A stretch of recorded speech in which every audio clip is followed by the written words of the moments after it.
Olá, eu me chamo Clóvis Coelho e nós do canal Comando Semente da Luz estamos de volta. Hoje, dia 6 de setembro de 2024, palestra de número 11. Uma palestra que promete ser longa e promete movimentar as mentes de vocês. Então eu peço de antemão que vocês abram as mentes, abram os leques temporais, procurem se desapegar dos dogmas, das imposições filosóficas, daquilo que as diversas vertentes religiosas impuseram a nós durante tanto tempo, porque hoje eu vou mexer muito com isso. E eu já peço de antemão desculpas, perdão a cada um daqueles que por acaso venha a se ofender com o que eu posso movimentar aqui hoje.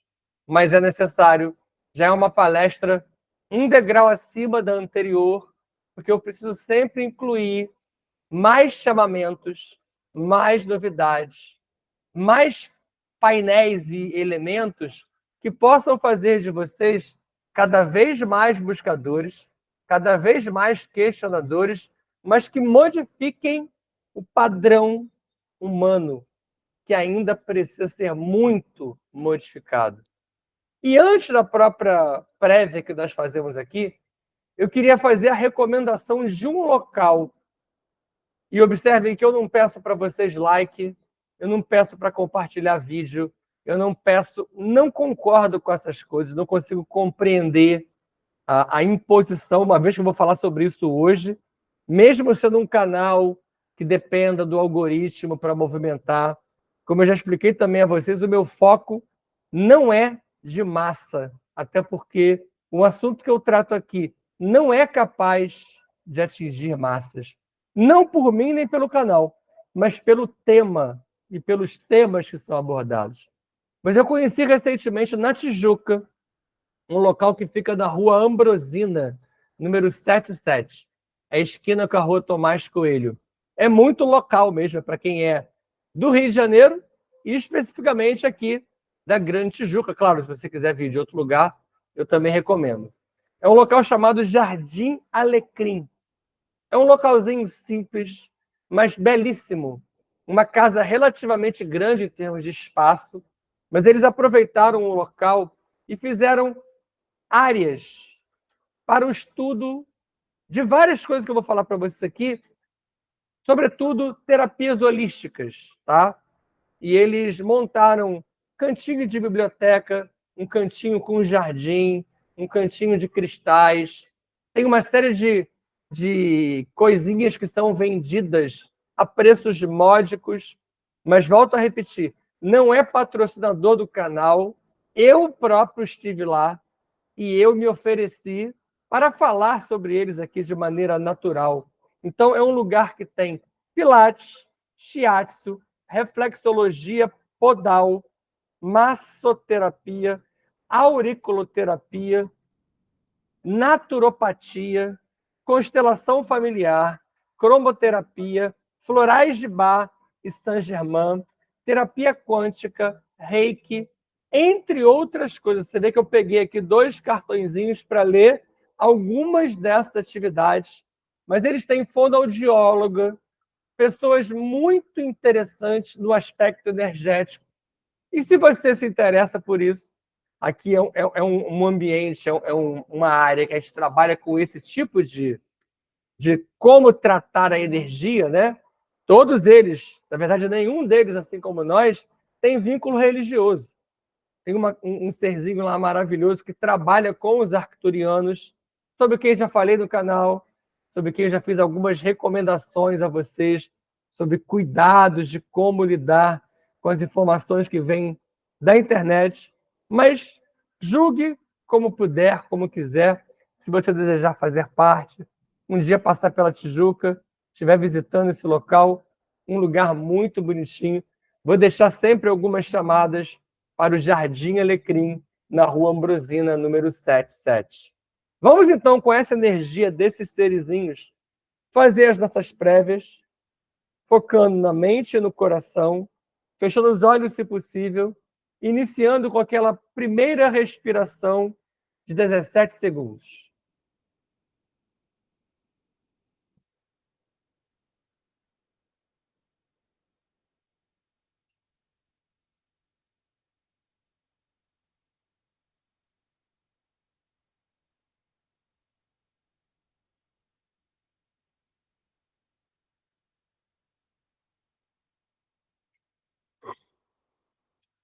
Expire, usando o diafragma e o períneo para expulsar aquilo que não te serve mais. Energias, elementos, painéis que não pertencem mais a você nessa existência. E continue nos ciclos respiratórios menores, em que você coloca para dentro essa energia e retém, permitindo ao seu organismo metabolizar com ela.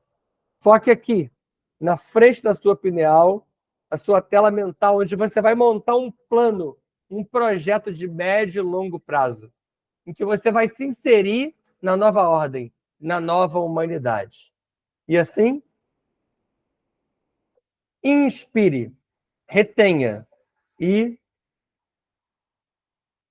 da mesma maneira, coloque para fora diversas vezes, focando na saída agora de ódios, orgulhos, egoísmos, ciúmes, medos, fobias, mágoas, acompanhado de gaiolas, pactos, votos, batismos, dispositivos umbralinos, chips, miasmas, implantes, cadeados, que até então aprisionavam você. Hoje não mais. Nessa existência não cabem mais a você. Vamos nos ligar aos queridos guias, amados mestres, toda a nossa enorme família estelar, e vamos a Adonesh, bordo do prato avonal, de onde Anhotakten emite El, nos oportuniza a energia Umara, que é entregue aos filhos paralíticos Biká, Metraton, Emanuelis, Starrer. Deles as ordens Kumara, Amarilis, Chansara, Santara e a grande fraternidade branca. Delas as ordens Melquisedeque, Lanadek, Gornandek e Vornandek.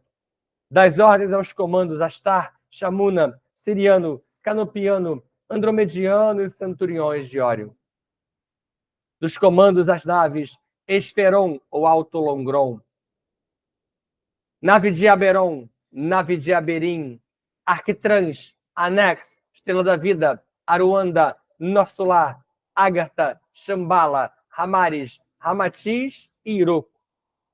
Das naves aos comandantes Ashirion, Toranque, Norton, Oberon, Kirion, Kron, Stararielis, Rovena, Starhog, Yankohanin, Maria das Estrelas, Arkel, Astar de Olim II, Jaguar e Pantera Negra. Que chega com seu comando Panther, abre círculos concêntricos à nossa volta. Aproxima as equipes de dragões. E nós, lá no círculo central, vamos aguardar a chegada desses seres em cada um de nós. Quando a energia Umara entrega aos todos de pretos velhos e caboclos de Aruanda, que se aproximam com mensageiros e trabalhadores da Seara, que também interconectam-se conosco. Entregamos a energia Umara a Exu Veludo e Maria Padilha Rainha, Trono Exu, Trono Pombagira, capitaneando a formatação do Merkaba de proteção coletivo, uma redoma dourada que nos cerca e nos protege, vinculada às nossas tronqueiras, e nós lá no centro, montando o nosso Merkaba de proteção local, com nossos símbolos e nossas imagens. Rancor, Rokná, Druxus, Sukalá, Mirna, Kadisha, juntam-se a nós. Quando vamos solicitar aos 7 dragões Elohim Kumara a ascensão da energia telúrica, junto do cristal orgânico Astrastone, Gaia, Pachamama, Nanamburuque, se aproxima de nossas solas, essa energia maravilhosa, e adentra tornozelos, joelhos e quadris, ancora no chakra básico e ascende com as 2 serpentes douradas do Kundalini até a sua chamatrina, motor Taurus, ligando o motor Taurus no seu coração, ascendendo até a pineal encontrando a parcela de energia humana para uma simbiose quântica, abrindo sua mente e exudando pelo chakra da coroa, ampliando sua enorme malha toroidal. Kang Sham Fam. Kang Sham Fam. Kang Sham Fam. Jai Jai Shivam Shivam cara. Jai Jai Shivam Shivam cara. Hareum. Hareum. Hareum cara.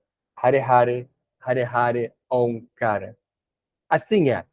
Assim está feito. Palestra 11, religião. E já o primeiro slide é similar ao que eu já trabalhei com vocês.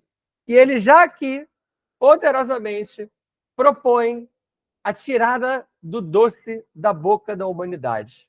É como tirar um doce, um pirulito, uma bala da criança, que está acostumada com aquilo ali, que gosta daquilo ali de maneira viciante. A proposta aqui hoje é que você faça isso, ó. Que você rasgue os véus, que você abra a sua mente para novos conhecimentos. As religiões, elas criaram uma coisa chamada contentamento permanente. Na Índia, existe uma coisa chamada Ananda, que é o êxtase ou felicidade suprema. Essa Ananda dos hindus, por exemplo, por mais que pareça belíssima, ela também é um vínculo devocional a Javé, a Brahma, a Alá, a Caos, a Atom. E esse vínculo, para você, devocional, dessa maneira, parece decente ou parece sadio? Avalie a sua resposta depois do que eu falar para você. Esse vínculo, ele veio com a tal da fé. E essa fé gera um anestesiamento do ser e um consequente estacionamento espiritual. Como eu falei, hoje é para quebrar as imposições. Falta a todas elas o ticum, que não vem com a fé, nem vem com a oração, pois nós estamos viciados em fé religiosa. Aqui eu chamo até atenção para isso. O problema nem é a fé em si, é o modo como dependemos da fé religiosa. Tudo é Santo Deus, Deus do céu, Ave Maria, Mãe do céu, Jesus, Salve Rainha, Hosana. Tudo você fala, graças a Deus.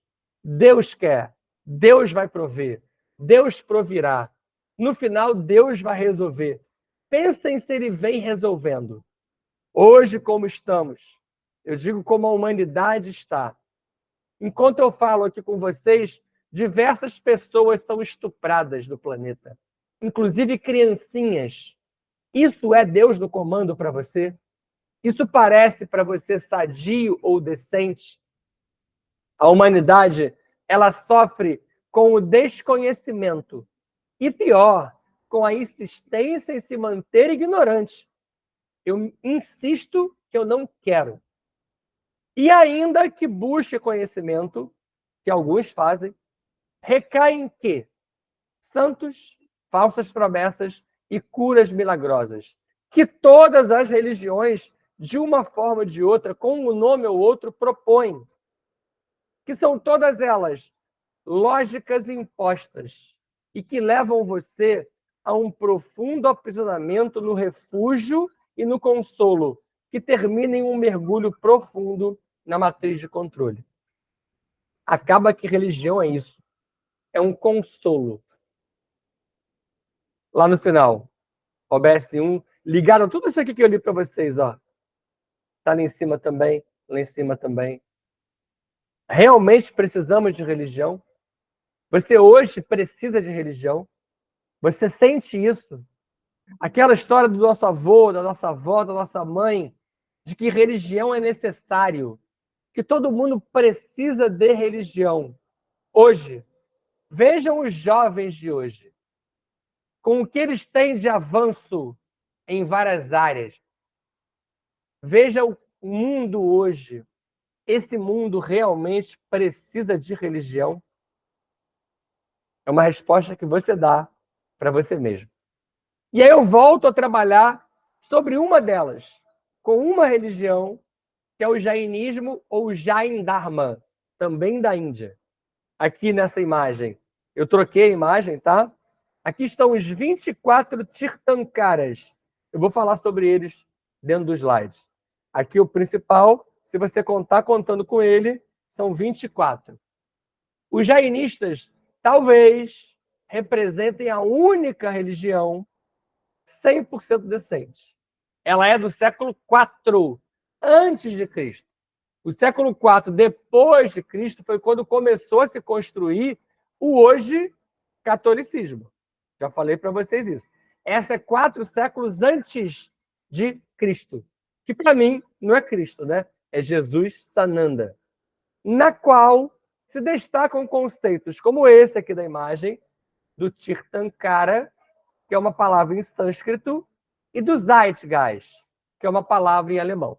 Já trabalhei um pouco mais o Zeitgeist com vocês, mas vou voltar a falar um pouquinho dos dois, sem também grandes aprofundamentos, porque nós não temos tempo hábil aqui, por isso que eu abro o clube de membros para me aprofundar lá com vocês. O que é o Tirthankara? Tirthankara é aquele ser, é o ser capaz de escapar ao ciclo dos renascimentos, ao ciclo dos retornos. Esse vai e vem da roda de Sansara, que algumas religiões, principalmente da linha espiritual, propõem a vocês que é eterno, que é para sempre, que você vai ficar sempre indo e vindo. Acaba que acontece mesmo, mas nós precisamos avaliar a saída desse aprisionamento. Você pode até retornar, mas porque você quer, por opção, ajudar alguém, ajudar algo, se inserir num projeto. A imposição de Sansara é que é um problema. E esse ser, o Tirthankara, é um ser que se torna capaz de ensinar aos demais como proceder para sair desse ciclo. Tá? O Zeitgeist é o espírito da época ou o espírito do tempo. E aqui eu me aprofundo mais. É o clima intelectual, sociológico, cultural de uma região em uma determinada época da história. E aí você vai lembrar, quando eu contei para vocês nos avatares, na palestra sobre avatares, sobre Rama, Rama viveu numa época em que ele teve um zeitgeist específico. Krishna, logo depois, viveu numa outra época de um zeitgeist específico. Como Jesus, numa época de um zeitgeist específico, das imposições que lhe foram feitas em cada um deles. Sai Baba viveu numa época mais recente para nós, né? Ele morreu em 2011, então ele viveu mais ou menos no nosso zeitgeist, com as mesmas lógicas desse momento. Se você olhar lá atrás ainda de novo, com Rama e Krishna, que está no Mahabharata, no Bhagavad Gita, nos Vedas, nos Puranas, era uma convivência muito mais com híbridos, demos, devas, asuras, e muito menos com humanos, que foi o que conviveu Jesus e Sai Baba. Ok? Para o jainismo, o tempo ele é cíclico e eterno. Para nós também, lembra? E em cada idade, eles têm as suas idades, existem sempre 24 Tirthankaras. Aqui, 24 desses seres capazes de escapar ao ciclo dos retornos e ensinar aos demais como fazê-los. Que são humanos que atingem aquela tal da ascensão espiritual, que eu falo desde o início do nível 0. E aí vamos às OBS, que são 3. OBS 1 está aqui, jainismo. De novo, no jainismo, há um pai, mas não é esse Deus local. Não é Javé. Um pai que não precisa ser aplaudido. Javé precisa. Zeus precisa. Apolo precisa. Esses pseudodeuses, que não são o Pai amantíssimo, sempre quiseram aplauso, reverência, louvação. Aquela lamentável frase do vós sois tementes a Deus. OBS 2, Tirthankaras. 2 Tirthankaras são aceitos pelos pesquisadores. Ou seja, somente 2. o Persevanata e o Vardhamana. O Vardhamana é o Jina Mahavira. E aí, detalhe, ó. Quem é Jina Mahavira? É o fundador do jainismo. Mahavira é o ser, que é o fundador, e Jina significa, para eles, vencedor. Então, esse aqui é o Mahavira vencedor. Aquele que conseguiu realizar essa etapa do chegar a ser um Tirthankara e ensinar aos demais. Tá? Esse é um pouquinho do jainismo. Tem muito mais sobre o jainismo? Óbvio que sim. Aqui, o método trivial e quadrivial, que eu gosto muito de falar com vocês, porque é um método muito interessante que foi obscurecido pela Igreja Católica. Vamos aí. No período helenístico, Marciano Capella buscava unificar o processo educacional. Estamos aqui entre os anos 320 e 140 a.C. E ele ofertava esse método, trivium e quadrivium, aos jovens da cultura helênica, com a melhor compreensão do cosmo e da vida. Então, olha que coisa legal que devia ser estudar esse tipo de elemento, de painel. Eu vou explicar ele aqui do lado depois, tá? Não se preocupe. Quando o cristianismo virou o catolicismo, mudanças foram impostas e a crença em Deus substituiu as disciplinas. E algumas sumiram. Ou seja, esse método maravilhoso que eu vou explicar para vocês, houve uma época que tudo virou o quê? Troca tudo isso pelo quê? Fé religiosa. Crê em Deus. Crê em Deus basta. Crê em Deus é tudo. Não é assim que você ouve muita gente falar e fazer? Tem que rezar. Tem que pedir a Deus. Tem que pedir a Jesus. Tem que falar com Maria. Gente, a cultura greco-romana, após isso, ela foi estupidificada, porque ler passou a ser impedido ao povo. Os grandes maiorais, os DGs, o governo oculto, por trás da igreja e de tudo, continuaram a estudar. Mas o povo foi impedido. Mas por quê? Qual era a explicação para não interpretar errado a Bíblia? O que significa interpretar errado a Bíblia? Significa não interpretar como eles querem, não ler como eles desejam, não apresentar a ideia da imposição que ali se encontra, porque a Bíblia em si, se você parar para estudar, mesmo a Bíblia modificada, mesmo depois da Bíblia elisabetana, que veio parar no português, com uma série de modificações, porque dependendo da Bíblia que você pega, se você se aproximar mais dos originais, da Bíblia em grego, arcaico, aramaico, copta, tem muito mais informação ali que foi sendo mudada. Mas ainda hoje, com toda a modificação, há nas entrelinhas belíssimas histórias, ideias e imagens. Mas que hoje não é o que está na Bíblia o que importa. É o que cada padre e pastor fala. É o que cada homem, segundo a sua lógica do próprio umbigo, interpreta e profera. Esse, como está aqui no número 1, ó, esse período que houve impedimento para não ler errado foi um período obscurantista que durou mais de 1000 anos. E a Europa praticamente emburreceu. O Ocidente emburreceu. Enquanto isso, ó, vou pular para o 3, ó. Enquanto isso, o Oriente estudava. Por isso que você vê, até no meio judaico e islâmico, sobretudo, as pessoas sendo muito mais letradas. Mas aí você vai me perguntar assim, não vou esquecer o 2 não, pode deixar. Mas aí você vai me perguntar assim, mas então por que hoje eles não estão anos à frente da Europa? Por que veio depois disso aqui? As cruzadas. As cruzadas foram uma caça às bruxas para poder destruir aquilo que o Oriente começava a construir belamente. 2, 1000 anos de emburrecimento profundo que foi freado com o iluminismo, mas até hoje ainda impera um encabrestamento do ser. que é como está aquele gado, aquela massa de manobra que constitui grande parte da humanidade.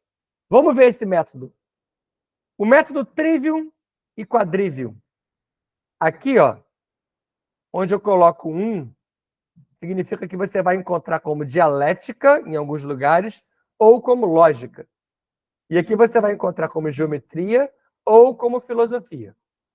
Pode parecer para você uma loucura relacionar os dois, mas você não tem ideia de como a matemática tem a ver com a filosofia. Quem estuda um pouco isso, ou já leu sobre isso, vai perceber que isso é verdade. Então, o trivium significava estudar gramática, todo mundo conhece o que é isso, né? Retórica, resumidamente, retórica é falar bem. É o dom da oratória, é o treinamento para tal. E a dialética é a arte de debater, dialogar. Você vê como as pessoas hoje não conseguem ter isso aqui. Como é difícil ter retórica e dialética. Porque primeiro você não sabe nem o que é retórica e dialética. E não se dá mais isso. Não se trabalha mais isso. Não há tempo, não há interesse. Então, olha que maravilha era estudar o trivium, gramática, retórica e dialética. E o quadrivium? Você estudava aritmética, as operações básicas, soma, adição, subtração, divisão e multiplicação, geometria, música e astronomia. Então, olha as 7 matérias que você estudava. Pensa dessas todas hoje, quais realmente se estuda? No Clube de Membros tem uma aula que eu me aprofundo nisso aqui, ela nem foi ao ar ainda, mas eu consigo ir mais a fundo no método trivium e quadrivium. E a religião sideral? Qual é a ideia da religião sideral? A religião sideral, eu vou começar pela imagem. Olha aqui a religião sideral. E uma imagem de cima para baixo, de baixo para cima, perdão, da igreja, dizendo para você assim, ó, a religião sideral, ela sai das igrejas e busca algo além. O além fica por sua conta. Religião sideral busca todas as fontes, que eu falo para vocês, para fazer o quê? Para a conscientização coletiva. Eu não quero só um dominando nada. Eu quero uma conscientização coletiva. Mas não se iluda de que você vai conseguir fazer com que os amigos todos, sua família inteira acompanhem você. Não. Eu não vou nem usar o santo, mas o de casa não faz milagre. Isso é muito real. Mas falar em milagre santo numa situação como essa é um tanto quanto contraditório. Porque essa religião sideral, ela também é simples e direta. Porque tudo está onde? Dentro de você. É o Deus interno. Sem crendice, dogma, pecado, tabu, superstição, idolatria. Permitindo a todos o questionamento que leva a uma não dependência de bengalas e gurus religiosos. Isso é uma religião sideral. Você pode ser ateu, gnóstico ou agnóstico e ser pertencente a uma religião sideral. Sem perceber, sem precisar saber ou sem precisar expor. Percebe? Vamos às duas aqui. OBS 1 sobre religião sideral. Ó. O ser, nessa ideia, é medido por obras e não por crenças. E disse Jesus: sereis medidos por suas obras. Lembra disso? Pelo amor incondicional que transborda de si em favor do próximo. E eu sublinhei o próximo porque sempre gosto de lembrar que tem um livro de Leadbeater que fala tudo que vive é teu próximo. Porque sempre que eu falo de próximo, eu penso em quem? No meu marido, na minha esposa, no meu filho, na minha filha, no meu irmão, na minha irmã, na minha avó. E alguns param por aí. Alguns vão um pouco além. Mas só que tudo que vive é teu próximo. Então, o oceano que você polui, o rio que você contamina, é teu próximo. A mata que você destrói é teu próximo. Os animais que a gente mata Porque a gente come cadáver. A gente coloca um molho, coloca um tempero, dá uma aparência alegre, mas come cadáver. Porque essa criação doente de Javé, ela já vem com esse problema do predador matando presa. Já pensou nisso? É muito legal para o predador, né? Assistir aquele filme do leão correndo atrás da zebra, do jacaré pegando a perninha do búfalo. Mas Schopenhauer fala que a dor da presa é 1000 vezes maior do que o prazer do predador. Sempre me incomodou muito ver aquilo ali. Eu gostava até quando o búfalo reagia e dava uma patada no crocodilo. Quando a zebra dava um drible na leoa e ela rolava. Eu sempre torci contra o predador. Mas o planeta é predador. O maior predador deles é o humano. Schopenhauer, que eu acabei de citar, é um filósofo. Então, nós precisamos entender que tudo que está à minha volta é meu próximo. Inclusive o que você come. Percebe isso? OBS 2. Gurus e bengalas. Com gurus e bengalas surgiu o fanatismo. Fanatismo que cega para tudo mais à sua volta. Propõe uma mudança para um cego, não o deficiente visual que está belamente nas Olimpíadas agora, representando de maneira muito mais digna. Já observou como nas Paralimpíadas há muito mais fair play, há muito mais jogo limpo, há muito menos reclamação com a arbitragem?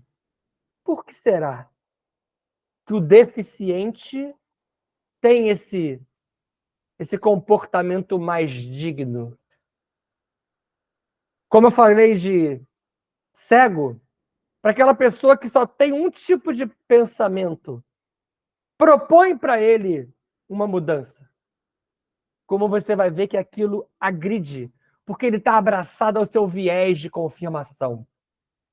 Esse fanatismo faz da religião um vício, tornando a humanidade dependente, incapaz de ser autônoma. Todo mundo precisa de ajuda. Todo mundo vai à igreja, ao centro, à mesquita, ao templo, para pedir ajuda. E, em geral, eu peço aquilo que eu era capaz de fazer. Ou eu quero milagre. Eu quero que alguém intervenha. Eu estou sempre dependendo de uma atividade ou uma atitude externa, produzindo um verdadeiro transtorno cognitivo. E agora, observe o que eu vou falar para vocês. Se um ser, isoladamente, sozinho, faz coisas estranhas, a gente fala o que para ele? Está delirando. Mas quando o delírio é coletivo, o nome disso é religião. Avaliem profundamente o que eu acabei de falar para vocês. Os tempos chegaram. Durante muito tempo se falou sobre isso e se projetou isso para frente. Pois eu vou falar para vocês, os tempos já chegaram. Você já está vivendo o novo momento. Não tem mais o que esperar. Já está acontecendo. A hora de pedir socorro, por exemplo, já passou. Então, não adianta falar de fé raciocinada e delegar aos demais aquilo que é seu, aquilo que cabe a você. Faça do mundo aquilo que você quer ver no outro. A mudança tem que vir em você. Não espere dos outros. Como nós temos uma tendência a culpar o outro pela incompetência, pela incapacidade, por tudo, quando, na verdade, eu sou parte integrante daquilo ali. A Terra foi berço de civilizações importantes, de cataclismos e outros eventos abafados pelos dominadores globais. A gente veio estudando sobre isso. E logo abrigará baixo percentual da atual humanidade. Esse logo é daquele período de 18 mil anos que eu falo para vocês a partir de 2026. Que percentual será esse? Formado por aqueles capazes de abrir mentes estelares. De todos os modos. Por isso, hoje, eu quis falar tanto dessas terapias holísticas. Não depende de religião. Você é o que você é. Sem nada de vínculo religioso. Você é capaz de fazer essa abertura. Saindo daquela imposição de provas, expiações e resgates da 4D, para tal da etapa de regeneração 5D, a qual já se iniciou. E olha como a gente está atrasado. Desde 20 de março de 2017.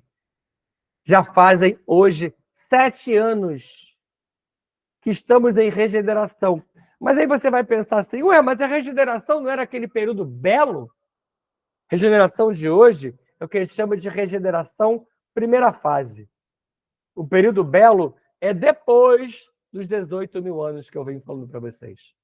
Se o experimento humano não sucumbir. Porque o ser humano ainda pode fazer ruir um projeto belíssimo. Como no passado se deu em outros planetas e até mesmo aqui, como nós vimos no nível 0, naqueles projetos todos, a partir de Toranque, que foram realizados aqui. E mais, nessa primeira fase, a seleção já foi iniciada, não é uma coisa para futuro, e muitos já foram transferidos para muitos destinos, não somente para o tal do Absinto, Planeta X, Nibiru, Chupão, vários nomes. São várias possibilidades.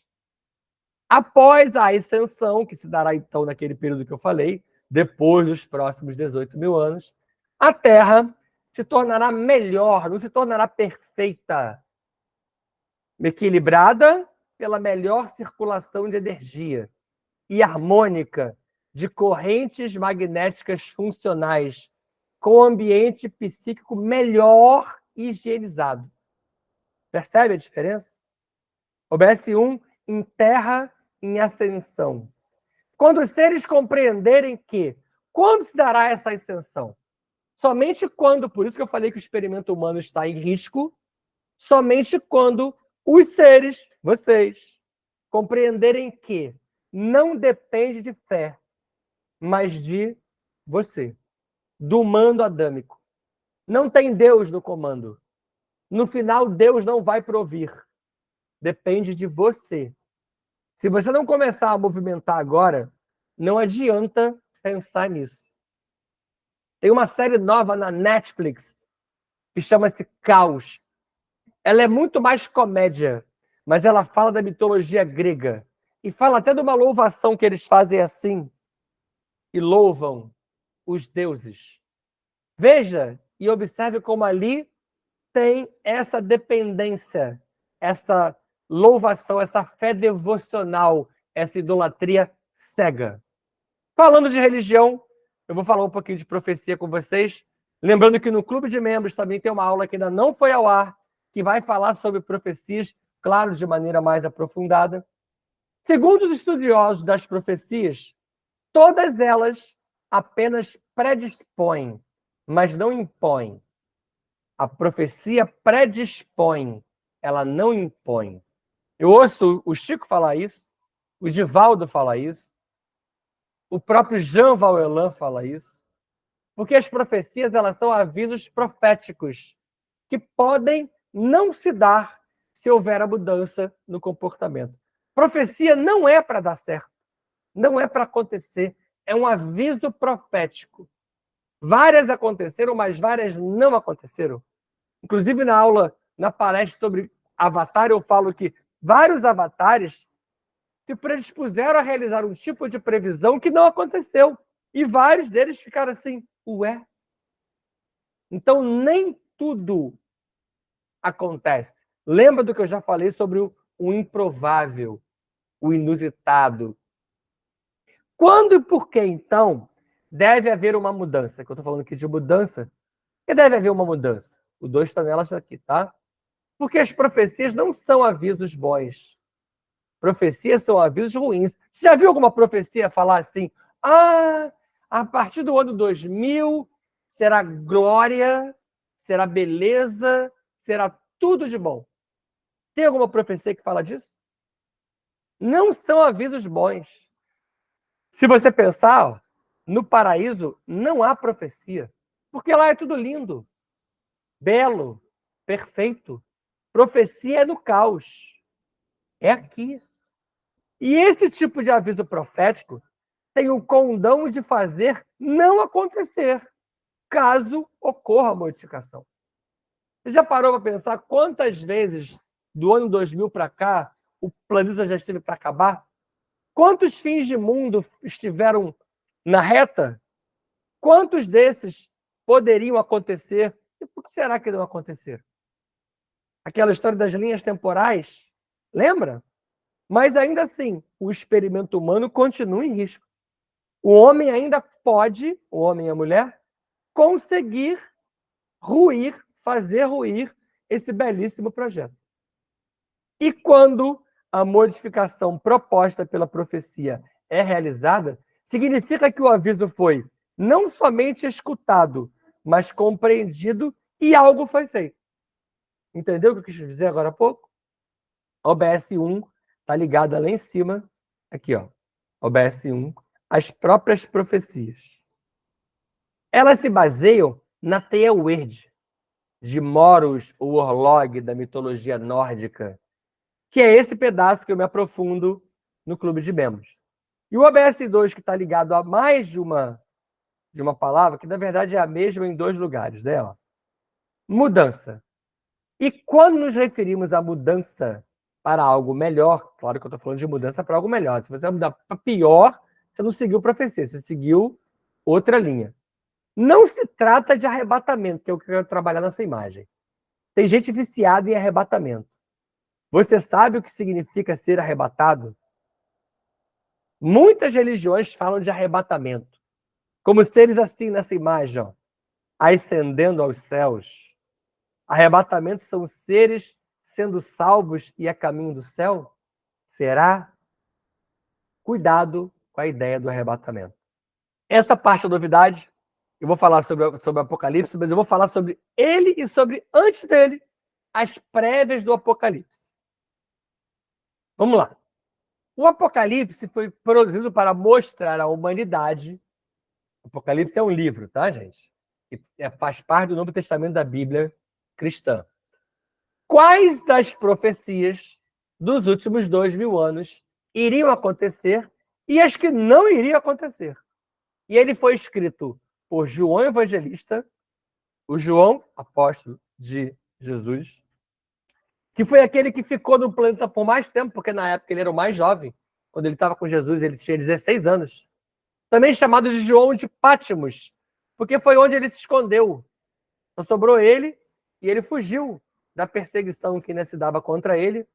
Na ilha de Patmos, foi onde ele escreveu o próprio Apocalipse, onde ele recebeu Sofia e os anjos que ditaram o Apocalipse para ele, já perto dos 100 anos, 70 anos após a cruz. Você vê se ele estava perto dos 100, 70 após a cruz, ele tinha perto de 30 quando Jesus se foi. Tá? Então, no início da pregação, no início do apostolado, ele tinha perto de 16 anos.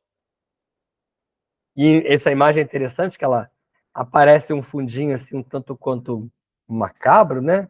E escrito assim, o que você não sabe. O Apocalipse, ele sabe, a gente tem muito mais ausência de conhecimento, de saber, do que conhecimento propriamente. Antes disso, ó, no capítulo 21 do Evangelho de João, escrito por esse João, com 90, mais cedo, 10 anos antes, no ano 35 depois de Cristo, ele narra, e eu vou ler o que está aqui, mas eu vou explicar mais coisa por fora, que 7 dos apóstolos, não eram todos, após a morte de Jesus, pescavam. E eles não conseguiam pescar. Eles estavam com uma incrível dificuldade de pescar. E um ser, que eles não reconheciam no primeiro momento, na margem desse lago, indicou onde jogar a rede. Eles jogaram a rede e pegaram muitos peixes. Esse ser era Jesus. E eles começam a retornar para a margem onde estava o ser, ele ficou lá. E quando eles veem que é Jesus, quando eles reconhecem Jesus, Alguns saltam na água, se jogam para ir mais rápido, e chega o barco com alguns já molhados, porque vieram antes, e reconhece Jesus. Ah, Jesus, saudade, quanto tempo, obrigado. Era Jesus, que após a cruz, foi até lá e comeu peixe com eles. E aqui entra uma coisa muito interessante, que é a hora que vários daqueles que falam que Jesus não morreu e que depois viveu na Índia e que foi parar na Grã-Bretanha, aquelas várias histórias que eu já contei para vocês, que são todas versões belíssimas, mas já falei para vocês quais que eu fecho. Eu queria muito falar para você que não houve cruz, mas infelizmente, na minha visão, até onde eu sei, e eles me dizem, houve. Queria muito falar para vocês que não houve. Seria mais bonito, mas houve. E aqui entra a hora que aqueles seres que trabalham com aquelas versões falam aqui, ó, como é que ele comeu peixe, já que ele estava do outro lado. Então a gente não vai se aprofundar nisso aqui agora, né? E respondeu Jesus a várias perguntas dos apóstolos, sobretudo os questionamentos de Pedro. E Pedro era muito falante, muito perguntador. E ele perguntou sobre a destinação de cada um dos apóstolos. E ao perguntar, e ele respondia, ó, esse, aí ele passava a mão assim onde estavam os apóstolos e respondia, e Pedro era observador e percebeu que em determinada hora ele falou que quase todos iriam com ele. Jesus. Ele ia voltar para o plano espiritual e a maioria deles iria ascender, subir com eles de volta. Tanto que ele fala aqui, ó, deu a entender que quase todos iriam com ele. Só que quando ele faz assim com as mãos, ele deixa João aqui, ó, de fora. Tá? E Pedro fala assim, e quanto a ele? Apontando para João. E Jesus responde para ele assim, o que importa a ti se eu quero que João fique até o meu retorno? E isso deu uma dúvida muito grande para o próprio João. Imagina, para os outros já deu, imagina para o João. Se era para esperar Jesus em vida. E, na verdade, você vai ver no próximo slide que João, reencarna ainda como outros seres que vão aparecer, inclusive, com o nome que eu vou dar aqui. E quando ele retornasse, Jesus, na forma de Sofia, o seu Cristo cósmico, a sua forma do sucerano galáctico, cósmico, esse ser estaria encarnado no planeta. E ele está encarnado hoje. O como ele está encarnado hoje, é claro que eu não vou poder falar para você aqui agora, mas eu vou poder falar quem foi o último que veio como João. E quando ele fala sobre João ficar aqui, esse retorno é esse ser aqui. Rockman, em hebraico, ou Sofia, em grego, como eu já trabalhei com vocês, inclusive aqui no canal aberto. O livro do Apocalipse é o último livro do Novo Testamento da Bíblia cristã. E significa revelação. Não é fim de mundo, não é final. E aqui de novo Apocalipse, ó, num fundo que parece um grande incêndio, mas não é nada disso. E do que foi narrado no Apocalipse, o mais famoso qual é? O juízo final, o tal do juízo final. E juízo final também não é fim de mundo. Também não é final de nada. Diz Chico Xavier, o retorno de João, que eu falei que ia dizer, eu disse que ia falar quem era, pela última vez, mas ele já voltou e ele está encarnado hoje. Sofia, vem aí. Que é o livro... Perdão. Diz Chico que o livro é uma revelação de ciclos, não de fatos.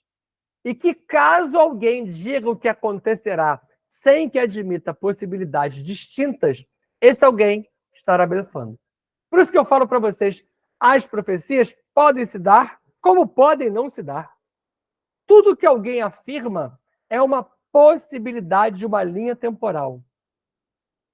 E aí, uma coisa importante a ser ressaltada, ó, possibilidades distintas. Aqui, ó. Nossas memórias encobridoras de realidade vetam essas possibilidades distintas. Quando você vai gerando memórias que bloqueiam a sua percepção, com as diversas imposições que a matriz de controle faz com você, com novela, futebol, bar, noitada, bebida, vida desregrada, tudo isso é memória encobridora de realidade. Você fica assim, ó. E não enxerga mesmo. No Apocalipse, entre os capítulos 18 e 20, só para falar um pouquinho mais dele, consta a queda da Babilônia.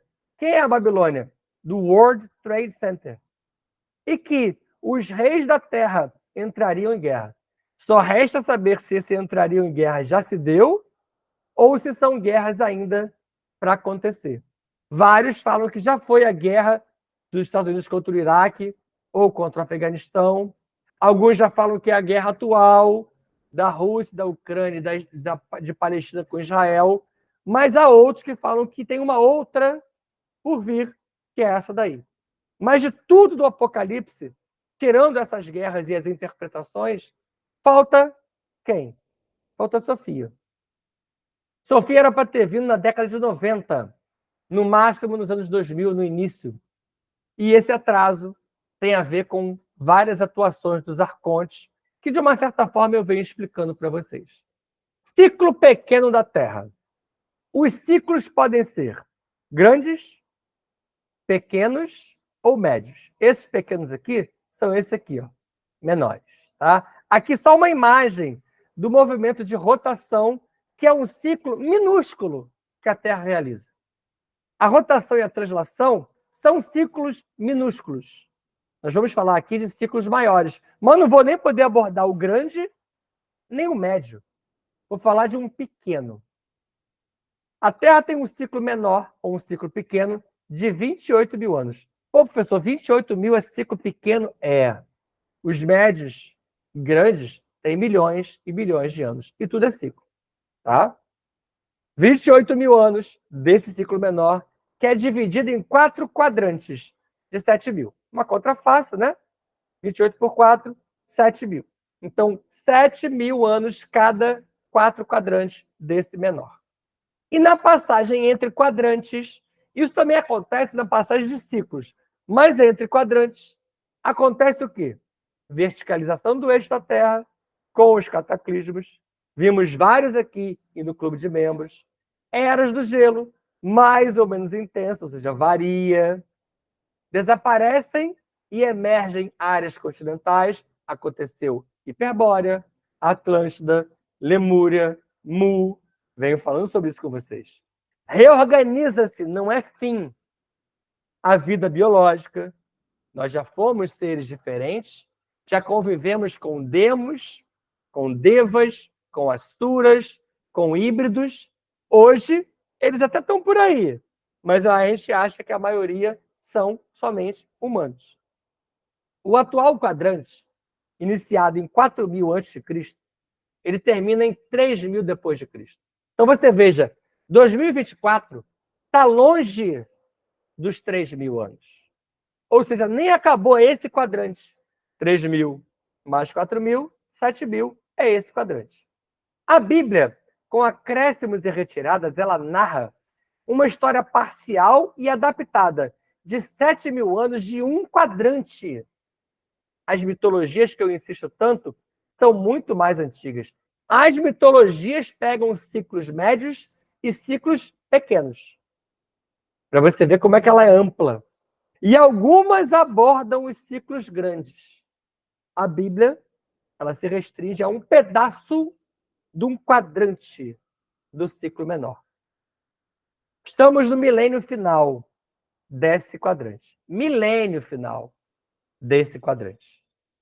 Quando ocorre a tal da faxina energética e a colheita dos que não se adequarem. Isso já se iniciou, né, gente? Para fechar, uma imagem bonitinha das religiões. E aí você vai pensar assim, mas bonitinha, você bateu em religião o tempo todo. Lembra de sermos apenas aqui plantadores de sementes para reflexão. Religião é para quem deseja permanecer dormindo. Você pode fazer isso. Reconhecer sideral é para quem está desperto. Dá trabalho. Não permita mais esse empoderamento da ignorância. E aqui as imagens, ó, conhecidíssima, o islamismo, o cristianismo, o hinduísmo e o budismo. O judaísmo também é conhecido, o bahaísmo nem tanto, Aí está o jainismo aqui, a mão jaina, que eu já expliquei para vocês numa palestra anterior. E esse aqui é o sikhismo. É o símbolozinho dele. Kang Sham Pham. Kang Sham Pham. Kang Sham Pham. Jai Jai Shivam, Shivam Kara. Jai Jai Shivam, Shivam Kara. Hareum, Hareum, Hareum Kara. Hare Hare, Hare Hare, Om Kara. Assim é. Assim está feito. Fiquem em paz. Beijo do coração de vocês. Abraço fraterno e amigo.